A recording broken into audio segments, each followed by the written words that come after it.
Hey YouTubers, welcome back to another episode of Small Engines Questions and Answers for Friday, November 4th, 2011. First of all, I want to thank everyone who sent me emails of gratitude to show their appreciation for my videos. It really encourages me to keep doing what I'm doing for you guys. I do get satisfaction when somebody emails me and says, I bought an old lawnmower, I watched your videos and I fixed it, now it runs good.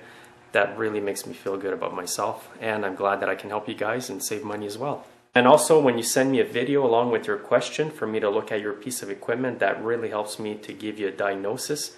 I cannot always give you a diagnosis over the internet like this because sometimes you actually have to see the piece of equipment physically in front of your eyes to properly diagnose it. Sometimes it's just hard to know what's wrong with it until you're actually looking at it and trying different things yourself. I just got an email a little while ago, and a YouTuber starting off in small engines, and he's asking me, do you need a lot of tools for your job? Well, you do need a lot of tools, especially hand tools. You're going to need to get yourself some good screwdrivers, some Torx screwdrivers, some wrenches, sockets.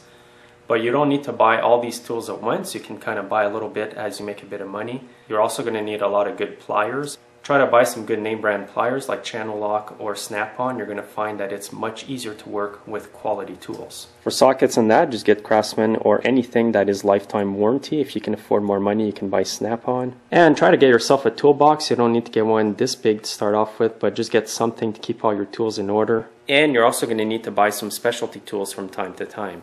But don't get overwhelmed at the beginning. Just buy a little bit at a time, and eventually you're going to have a huge collection and you'll be all set to work on small engines.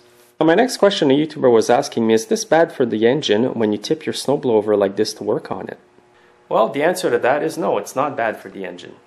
I wouldn't leave it like this for more than a couple hours. Sure, the oil will go to the front of the engine, but that's not bad for it. Just make sure that your oil cap is properly sealed over here, that no oil leaks.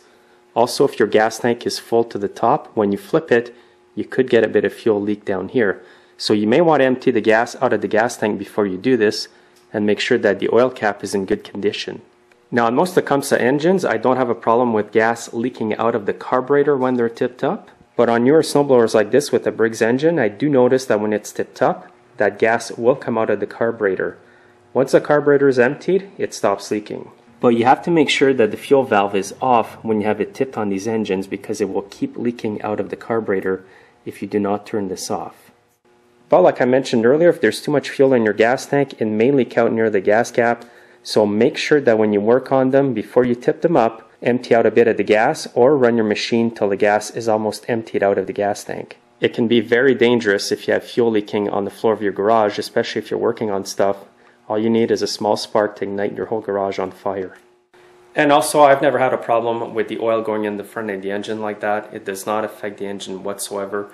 It's not like a lawnmower. If you tip it up and the oil gets in the front where the valves are, it may be hard to start after and smoke a lot or get hydrolocked, but I've never experienced that on a snowblower. In my last Q&A video last week, I showed you guys how to check for spark on your chainsaw by holding the spark plug boot and grounding the spark plug to the engine. Well, there's something I forgot to mention to you guys when you do this. And a YouTuber reminded me of this in the comments last week, and I'll show you what it is. Now what I did last week is I held the spark plug over the spark plug hole. And the reason why you shouldn't do that is in case your engine is flooded.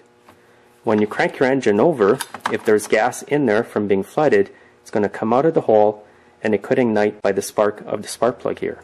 So you don't want that to happen, so always ground it away from the hole. Then the vapors coming out of the spark plug hole will not ignite from the spark of the spark plug. Another question I often get is people ask me, how can I quickly unflood my engine? On a chainsaw, for example, you would hold the throttle wide open and then pull it over.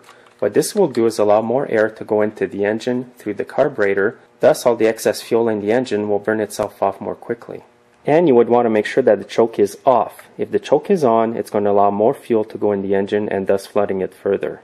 Now keep in mind that when you try to unflood a chainsaw in this manner, when it does start, the chain's going to start spinning real fast.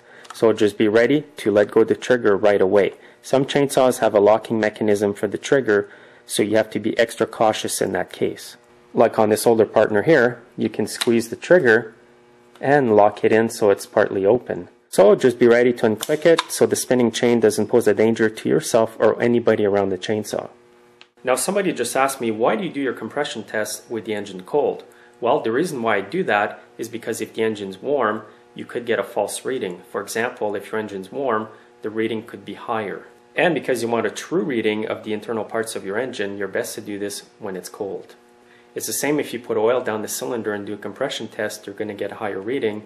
Therefore, it's not giving you a true and accurate reading of the condition of your engine. You may notice sometimes you use an engine and after it's warm it feels a bit tighter.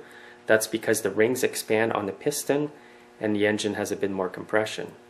So that's why I do my compression tests with the engine cold. And in my last tip for today, I'm going to show you the two most common spark plugs that I use in snowblowers during the winter. The first plug is the Champion RJ19LM, and I mostly use these on the Tecumseh engine with a flathead motor. The second plug is the RC12YC, and I mostly use this plug on snowblowers with an overhead valve engine. For example, on snowblowers with a Briggs & Stratton engine. So this will wrap it up for this week's Q&A. Thanks for watching. Thanks for all your comments. And I also want to welcome all my new subscribers to my channel. So have yourselves a great weekend, and we'll see you next Friday.